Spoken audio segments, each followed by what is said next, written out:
London, 1942.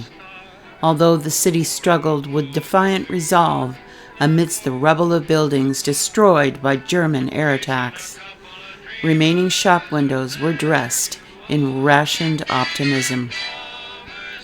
And in spite of the distant thunder of bombs, there was laughter in the corner pubs.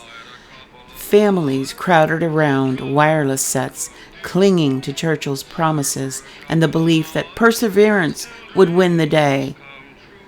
But as dusk descended in 1942, so did a creeping dread. The street lamps, snuffed out by a strict blackout order and curtains pulled tight, left each alley and street in dark silence. Footsteps echoed louder. The shadows of strangers would stretch longer, and suddenly the hope of the day would turn into tense dread. During such dark, starless nights, London had become a dangerous place.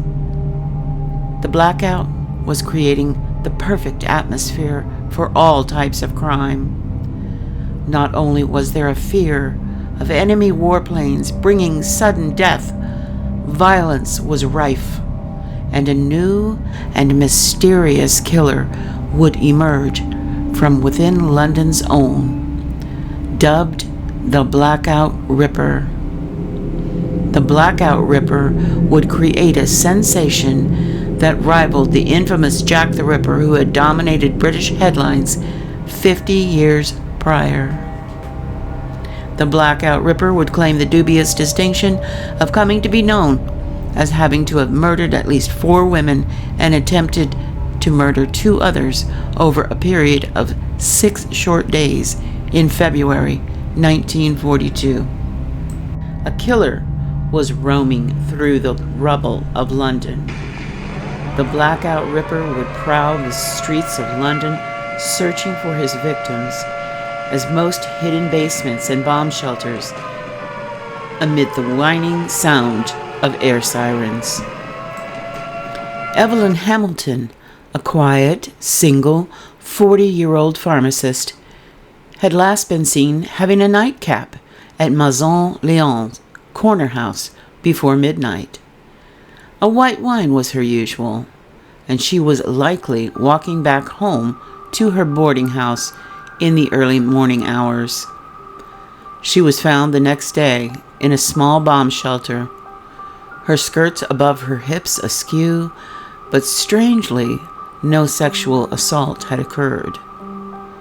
Fingerprints were found on her handbag, and reportedly 80 pounds were missing from her purse, causing police to believe that the incident was a robbery gone wrong. By the forensics of the day, it was determined that the killer had been left-handed.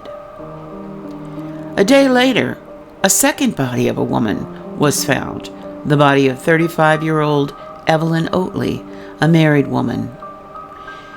2 electric readers knocked on the door of her flat, and getting no answer, the neighbor let them in, only to come upon a horrific, shocking scene. 34-year-old Evelyn was lying sprawled on the bed. Her neck had been cut. As if that were not horrific enough, it appeared that a curling iron, a can opener, and a flashlight had been used to abuse Evelyn Oatley. The 2 murders were so different that police did not consider them done by the same person. It was determined that the killer had been left-handed. Oatley had supplemented her income by taking to the streets. Witnesses had seen a clean-shaven military airman accompanying her. Neighbors had been awoken by loud radio next door the night before in Oatley's flat,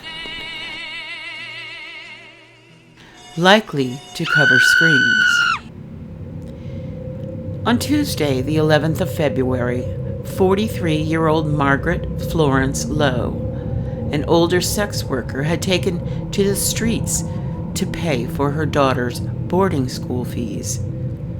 She was found in her flat. Her neighbors noticed that she had not been seen in a few days, and packages had not been retrieved from her doorstep.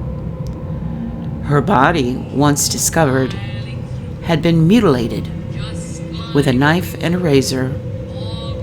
She had been abused with a candle and strangled with a silk stocking. She had been cut with a razor blade and knife. Fingerprints and forensics of the day determined that the killer was left-handed. Fingerprint forensics did not reveal a match to any previous arrests.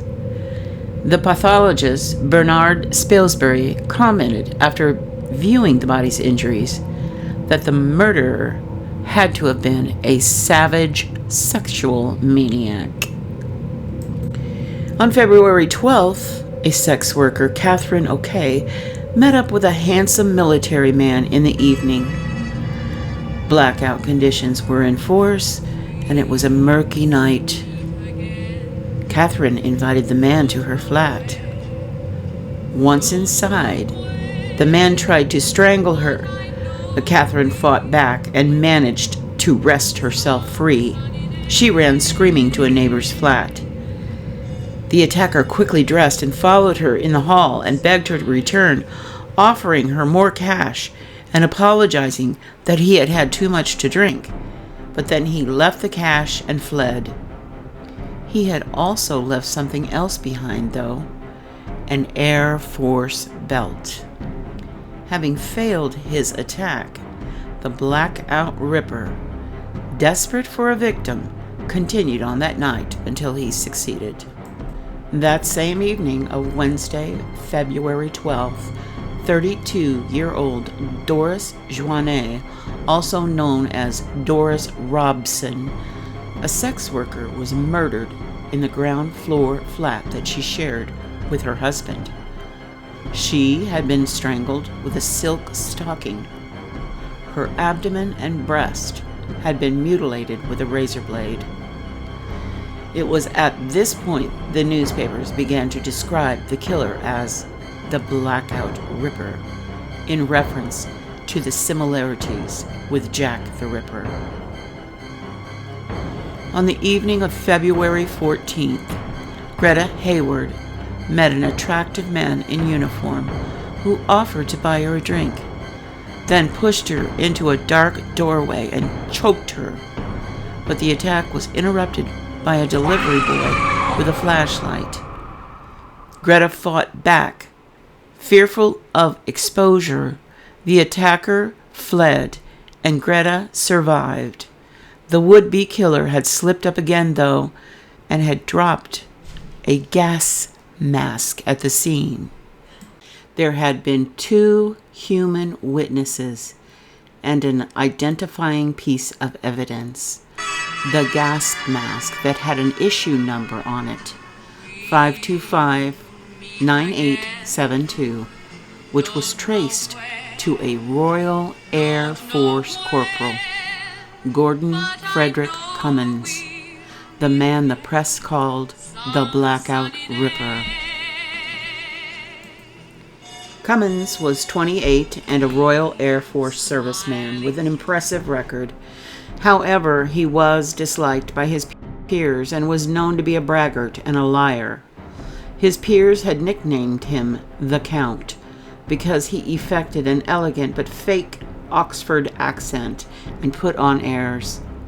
Cummins liked the high life, but funded his excesses through theft and embezzlement.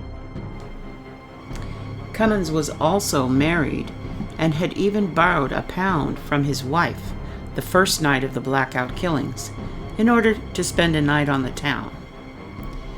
Had they found their Ripper? Gordon's gas mask was identified and he was arrested and his flat searched. Police retrieved items belonging to his victims: a pen, a cigarette case, and a photograph of Evelyn Hamilton's mother were discovered. Gordon's fingerprints matched the ones lifted off of the items he had used to torture his victims. the torch, the candlestick, and off of the pharmacist's purse. Gordon pled not guilty, claiming that another serviceman had stolen his belongings and committed the crimes. However, it took only 35 minutes for a jury to find Cummins guilty of the murder of 34-year-old Evelyn Oatley. Although Cummins had pled not guilty and sent many letters to persons in power, including the monarchy, appealing for his innocence, he was politely rebuffed by all, stated something like, "It's best for justice to take its course." Gordon Frederick Cummins hadn't fit the usual profile of a serial killer. He had no prior convictions, no known mental illnesses, and no history of violence. He was married, well-educated, came from a good family, and had a good service record. But Scotland Yard would later confirm that he had murdered 2 other women just 5 months earlier, in October 1941, while on a day trip to London.